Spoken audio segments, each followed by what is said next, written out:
परी ये तुले याही वेगळा, जो केवळ आनंद कलीळा, ते या अंतरात्मे या निश्चला सियारी आली. परंतु शरीर, मन, बुद्धि, अहंकार इनसे अलग और जो एक आनंद रूप लीला करने वाली निश्चल अंतरात्मा है, वह भी सिहर उठी है. बापू साक्षात्कारे वेधू, कैसा देश धडी झाला बोधू, ऐसा हा गुरु शिष्य संवादू, विपाये नांदे. बाप रे, इस छंद से इस विश्व रूप के साक्षात अनुभव के कारण मेरा सारा बोध नष्ट हो गया. इस प्रकार का गुरु शिष्य का यह संवाद कदाचित ही बना रह सकेगा. देवा तुझ्या ये दर्शनी, जे वैकल्य अंतःकरणी, ते सारावे यागी वसणी, धैर्याची करी. हे देव, आपके इस विराट रूप के दर्शन से मेरे चित्त में जिस व्याकुलता का उदय हुआ है, उसे दूर हटाने के लिए लगने वाले धैर्य को मैं ढूंढ रहा हूँ. ते माझी दैवे धैर्य हारपले, की ते या विश्वरूप दर्शन झाले. हे असो पै आतुडलो भले, उपदेशाया. तो मुझे ऐसा दिखाई पड़ा कि मेरे दैव से धैर्य ही गुम हो गया है, अथवा क्या उस धैर्य को आपके इस विश्व रूप के दर्शन हो गए हैं, इसलिए कहीं छुप के बैठा है. परंतु जो हो, फिर भी मैं इस विश्व रूप देखने के उपदेश में पूरा उलझ गया हूँ. जीव विसंवावेयाची या चाडा, धावा धावी करीतसे बापुडा, परिसोये एकी कवणी कडा, न लभे येथ. मेरा जीव विश्राम पाने की इच्छा से दयनीय होकर बहुत भागदौड़ कर रहा है, परंतु यहाँ किसी भी तरफ उसे आश्रय नहीं मिलता. ऐसे विश्वरूपाची या महामारी, जीवित्व गेले आहे चाचरी, जी न बोले तरी काई करी, कैसे निराहे. इस प्रकार इस विश्वरूप की महामारी से मेरा जीवत्व समाप्त हो रहा है, दिग्धि बंधी जा रही है.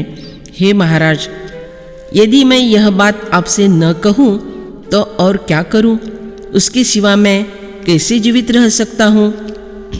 दंष्ट्रा कराला निचते मुखानी, दृष्ट्वैव काला नलसन्निभानी, दिशो न जाने न लभे च शर्म, प्रसीद देवेश जगन्निवास.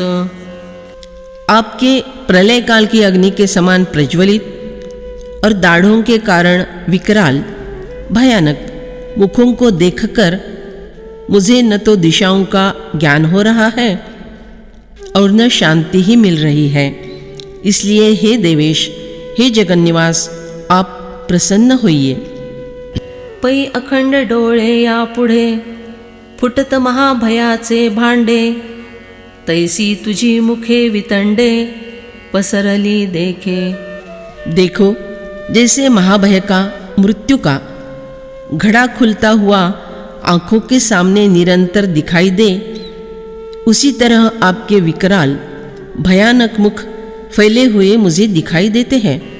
असोसा दात दाढांची दाटी, न पांगुरवे मादोही वोठी, सैंग शस्त्रांची अगाध काटी, लागली जैसी. उनमें अगणित दांतों तथा दाढ़ों का अद्भुत जमाव होने के कारण वह दोनों होठों से ढका भी नहीं जाता. इसलिए ऐसा जान पड़ता है कि मानो केवल शस्त्रों की गाढ़ी बाढ़ सी लगी है. ना तरी तक्षका विष भरले, का काळ रात्री भूत संचरले, अथवा आग्नेयास्त्र प्रज्वलिले, वज्रासी जैसे.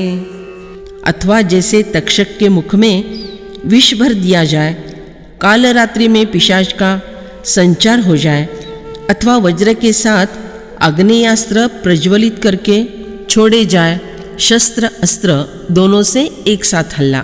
तैसी तुझी वदने प्रचंडे, वरी आवेश बाही बोसंडे, आले मरण रसाचे लोंढे आम्हावरी. उसी प्रकार के आपके प्रचंड मुख है और फिर उनमें से आवेग उफनकर बाहर आ रहा है। ऐसा जान पड़ता है कि हम पर मृत्यु रूप बाढ़ ही आ रही है। संहार समयचा चंडा निळू आणि महाकल्पांती प्रलया नळू, हे या दोहोसी होई जय मेळू, तै काई न जळे। जिस समय प्रलय काल के भयंकर वायु और महाप्रलय काल की संहारक अग्नि का मेल होता है, उस समय भला ऐसी कौन सी वस्तु हो सकती है जो उन दोनों के योग से जल न जाए। तैसी संहारे तुझी मुखे, देखवनी धीरुके आम्हा पारुखे, आता भुलला दिशा मी नेदखे, आपण पेया। उसी तरह आपके ये संहार करने वाले भयंकर मुख देखकर मेरा धीरज पराया होकर न जाने कहाँ चला गया है। अब मुझे दिशाओं का भी ज्ञान नहीं हो रहा है। मैं स्वयं अपने से अपरिचित हो गया हूँ। इस तरह की मेरी अवस्था हुई है। मोटके विश्वरूप डोळा देखिले, आणि सुखाचे अवर्षण पडिले, आता जा पाणी आपुले, असतो व्यस्त हे। मैंने आपका जरा सा ही विश्वरूप आंखों से देखा और इसे देखते ही सुख का अकाल पड़ गया। अब हे भगवान, आप अपने इस अव्यवस्थित फैले हुए अपरंपार रूप को समेट ले। ऐसे करसील म्हणोनी जरी जाणे, तरी हे गोठी दावा कामी म्हणे, आता एकोळ वाचविजे प्राणे, ऐसे जाले। यदि मुझे पहले से ही यह बात मालूम होती कि आप ऐसी लीला करने वाले हैं, तो यह विश्वरूप दर्शन की बात मैं कभी भी छेड़ने वाला नहीं था। अब एक बार प्राण के साथ बच जाए ऐसी इच्छा हो रही है। तरी तू गोसावी माझा अनंता, सुई ओढण माझे या जीविता, साठवी पसारा मागुता, महामारियेचा। तो हे श्री कृष्ण, आप मेरे स्वामी हैं। सेवक की रक्षा करना स्वामी का धर्म है। मेरे प्राणों पर बीते हुए संकट के आड़े आप ढाल के समान आगे आइए। यह महामारी का विस्तार फिर से समेट ले। ऐके सकळ देवांची ये देवते, तुझे चैतन्य गा विश्व वसते, ते विसरलासी हे उपरते, संहरू आदरिले। हे समस्त देवों के देव, सुनिए। अजी, समस्त विश्व में आपका चैतन्य भरा हुआ है। यह बात आप स्वयं भूल गए और आपने उल्टे संहार का यह कार्य आरंभ कर दिया है। स्वयं अपना चैतन्य संभालने की कोशिश सभी करते हैं और आपने उल्टे।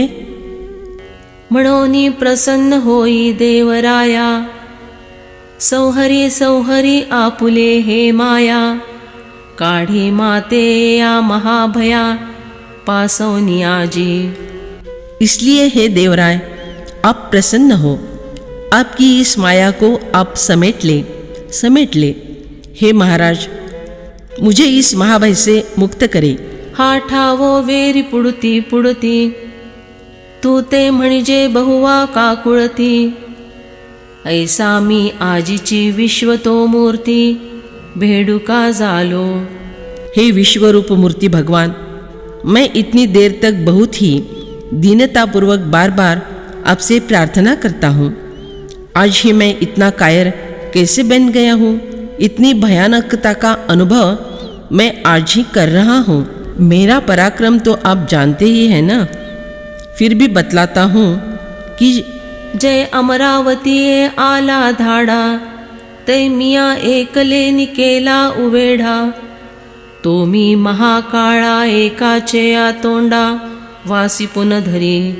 जब इंद्र की स्वर्गीय राजधानी पर अमरावती पर शत्रु का आक्रमण हुआ था, तब मैंने अकेले ही वह शत्रु का घेरा उठा दिया था। इस तरह का वह धैर्यवान मैं उस महाकाल के जबड़े का भय मानने वाला नहीं हूँ। जो जबड़ा उसके समान स्वयं वही भयंकर है। परितेया आतुल नव्हे हे देवा, एत मृत्युसिही करूनी चढावा, तुवा आमचा चिकी घोट भरावा, ऐसी सूचना। परंतु हे देव, आज की यह घटना उसके समान नहीं है। यह मुझे तो आपकी ऐसी योजना दिखाई दे रही है कि आप मृत्यु पर भी मात करके हमें ही एक घोट में पी जाने वाले हैं। कैसा नवता प्रलय वेळू, गोखा तुची मांडला सिकाळू, बापुडा हा त्रिभुवन गोळू, अल्पायु जाला। यह कोई प्रलय होने का समय नहीं था। हे देव, अपने ही उस काल को असमय बीच में ही यहाँ लाकर कैसे क्या खड़ा कर दिया है। परंतु उसी के कारण यह बेचारा त्रिभुवन का गोला अल्पायु हो गया है। अमी चत्वान् धृतराष्ट्रस्य पुत्रा, सर्वे सहैवावनिपाल संघैः, भीष्मो द्रोणसूतपुत्रस्तथासौ, सहास्मदीयैरपि योधमुख्यैः। हमारे पक्ष के मुख्य मुख्य योद्धाओं के सहित भीष्म, द्रोण और वह कर्ण भी आप में प्रविष्ट हो रहे हैं। राजाओं के समुदायों के सहित धृतराष्ट्र के वे ही सब के सब पुत्र। आहा भाग्या विपरीता, विघ्न उठिले शांती करिता, कटकटा विश्व गेले आता, लागलासी ग्रासू। अहो, कैसा विपरीत भाग्य है। मैंने तो शांति पाने का प्रयत्न किया था, पर बीच में यह विघ्न आ उपस्थित हुआ। हाय हाय, अब यह विश्व ही नष्ट हो जाएगा, क्योंकि आप इसे निगल जाना चाहते हैं। पाहा हे नव्हे मारोकडे, सैंग पसरून या तोंडे, कवळितासी चौहीकडे, सैन्य ये। देखिए, क्या यह प्रत्यक्ष घटना नहीं है कि आप अपने अनेक मुख फैलाकर चारों ओर इन सेनाओं को निगल रहे हैं। नवती हे कौरव कुळीचे वीर, आंधळे या धृतराष्ट्राचे कुमर, हे गिळले गिळले सपरिवार, वदनी तुझा। ये कौरव कुल के सब वीर अंध धृतराष्ट्र के पुत्र है ना। इन्हें इनके परिवार सहित आपके मुखों ने सारे के सारे निगल लिए हैं। आणि जे एयाची सावाये, आले असती देशो देशी चेराये, ते यांचे सांगावे या जावो नलाहे, ऐसे सरकटती। और जो इन कौरवों की मदद करने अनेक देश देश के राजे महाराजे आए हुए हैं, वे लोग इस तरह से आपके मुख में प्रविष्ट होने के लिए इकट्ठे हुए हैं कि उनकी मृत्यु की वार्ता बतलाने के लिए भी वापस लौट जाने वाला कोई भी बाकी न बच जाए। मदमुखाची या संघाटा, घेतु आहासी घटघटा, आणि रथा हा न थाटा, देतासी मिठिया। मदोन्मत्त हाथियों के झुंड आप धड़ाधड़ निगलते चले जा रहे हैं। उसी तरह रथों को और सज्ज सेना समुदायों को आलिंगन करते निगलते चले जा रहे हैं। जंत्रावरील मार, पदातींचे मोगर, मुखा आतुभार, हारपती। घुड़सवारों की सेना, पैदल सिपाहियों की टोलियां, ये सारे समुदाय आपके मुख में गुम हो रहे हैं। कृतांताचे जावळी, जे एकची विश्वाते गिळी, ती कोडी वेरी साखळी, गिळती शस्त्रे। आपके मुख मानो यम के जुड़वे भाई हैं। जिन असंख्य मुखों में से केवल एक ही मुख सारे विश्व को निगल सकता है, इस तरह के करोड़ों मुखों की पंक्ति शस्त्रों को निगलते चली जा रही है। चातुरंगा परिवारा, सजोडिया रहंवरा, दातन लाविसी सर्वेश्वरा, कैसा तुष्टलासी। हाथी, घोड़े, रथ, पैदल, इस तरह की चतुरंग सेना के दलबल सहित सारी युद्ध सामग्री से सुसज्जित रथों को बिना दांत गड़ाए बराबर निगलते समय, हे सर्वेश्वर, आप कैसे संतुष्ट हो गए हैं।